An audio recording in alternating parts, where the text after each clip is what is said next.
यहाँ हम चौथे अध्याय पर चर्चा करेंगे एनी फ्रैंक की डायरी से, जो कि diary of a young girl नाम की बहुत प्रसिद्ध किताब से एक उद्धरण है। लेकिन मुझे लगता है कि हमें उसके बारे में कुछ पता होना चाहिए। एनी फ्रैंक एक जर्मन मूल की यहूदी लड़की थी जिसका जन्म 12 जून 1929 को हुआ था। उसने अपने परिवार और 4 दोस्तों के साथ छिपकर अपनी डायरी लिखी थी।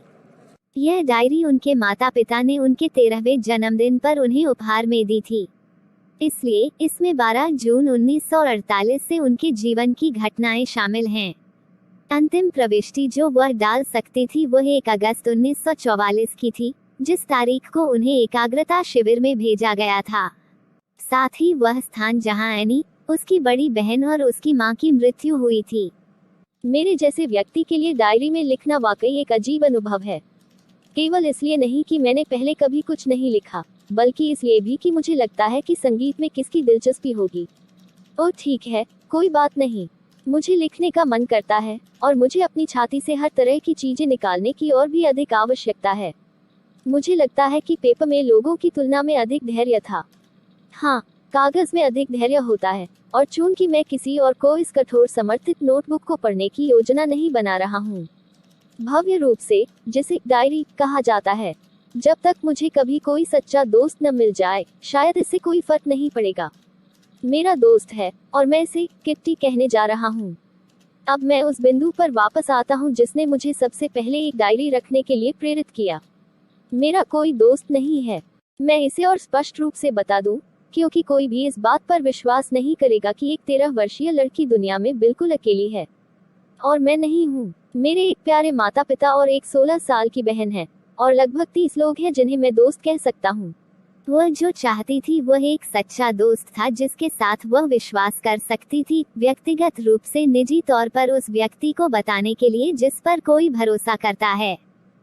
चूंकि आप मेरी कहानियों का एक शब्द भी नहीं समझेंगे, तो किट्टी, मैं आपको पहले अपने परिवार से मिलवाती हूँ, जितना मुझे ऐसा करना पसंद नहीं है। मेरे पिता अब तक के सबसे प्यारे पिता हैं। उन्होंने मेरी माँ से 36 साल की उम्र तक शादी नहीं की और वह 25 साल की थी। मेरी बहन मार्गोट का जन्म जर्मनी के फ्रैंकफर्ट में 1926 में हुआ था। मेरा जन्म 12 जून 1929 को हुआ था। मैं 4 साल की उम्र तक फ्रैंकफर्ट में रहा। Her father emigrated to Holland in 1933. Her mother, Edith Hollander Frank, went with him to Holland in September, while Margot and Annie were sent to Aachen to stay with her grandmother. Margot went to Holland in December and Annie followed in February. जहां मुझे Margot के जन्मदिन के तोहफे के रूप में मेज पर लिटा दिया गया था। एनी ने अपनी स्कूली शिक्षा मॉन्टेसरी नर्सरी स्कूल से शुरू की। वह 6 साल की उम्र तक वहीं रहीं। नर्सरी की स्कूली शिक्षा के अंत में उनकी प्रधानाध्यापिका श्रीमती कुपेरस थी और उनकी दिल दहला देने वाली विदाई थी। मैं आपको छोड़ना नहीं चाहती। ... मुझे तुम्हारी याद आएगी मेरे बच्ची।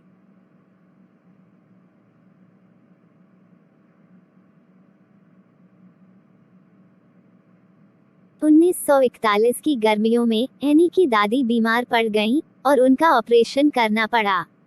इसलिए एनी का जन्मदिन बहुत कम उत्सव के साथ बीतता है। अगले साल यानी 1942 में उनकी दादी की मृत्यु हो गई और उनकी मोमबत्ती भी जलाई गई। कोई नहीं जानता कितनी बार मैं अपनी दादी के बारे में सोचती हूँ और फिर भी उससे प्यार करती हूँ।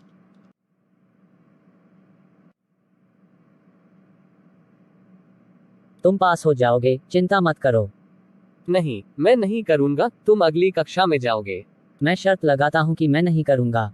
अगर मैं पास हो जाता हूँ तो आपको अपनी सारी बचत मुझे देनी होगी। ठीक है।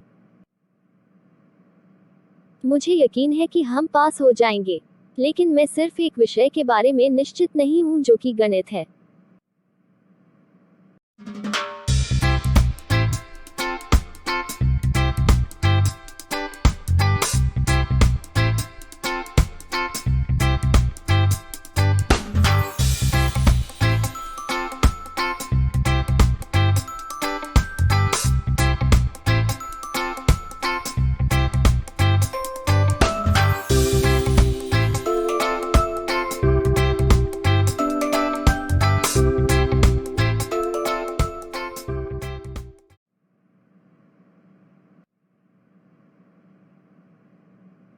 एनी तुम बात करना बंद क्यों नहीं करती?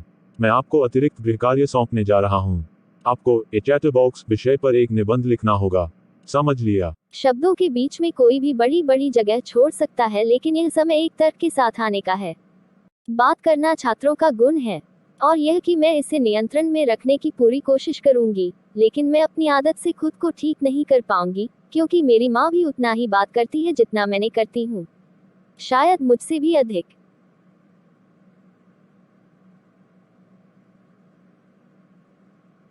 अगले पाठ में उन्होंने उसे एक असुधार्य चैटबॉक्स विषय पर एक दूसरा निबंध सौंपा। अगले 2 पाठों में उन्हें शिकायत करने का मौका नहीं मिला, लेकिन तीसरे पाठ के दौरान उन्होंने quack quack quack said mistress chatterbox विषय पर एक निबंध लिखने के लिए एक नया होमवर्क सौंपा। Quack, quack, quack, said Mistress Chatterbox. Quack, quack, quack, said Mistress Chatterbox. Main apaki grakarya mem apaki madada karain ke bear mem soka. ओह, बहुत बहुत धन्यवाद सैन। जैसा कि आप कविता में अच्छी हैं, इससे मुझे मिस्टर कीसिंग का मजाक उन पर डालने में मदद मिलेगी, हालांकि उन्होंने मुझ पर मजाक करने की कोशिश की थी। हाँ, Kalo Suru Karate High.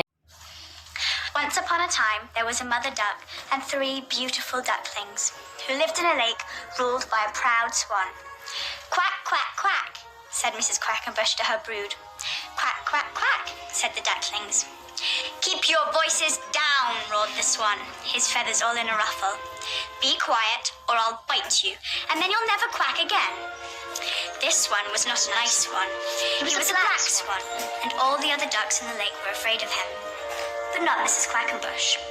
You won't bite these children, she said to the swan, who answered, I'll do exactly what I please. They're only ugly little ducklings, and I am their master. And then he began to bite the ducklings. Save us, Mama! The poor little ducklings cried.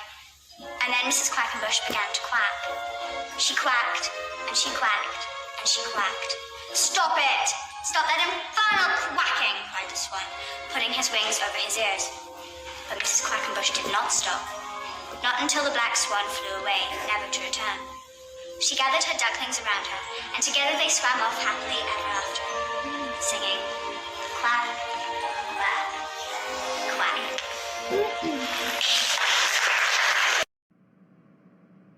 बहुत खूब, उत्तम, आश्चर्यजनक, अद्भुत।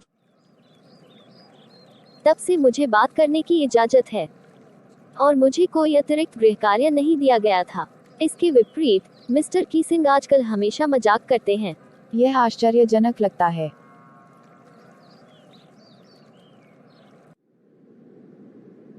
तो मिलते हैं अगले video में। तब तक स्वस्थ रहें और सुरक्षित रहें।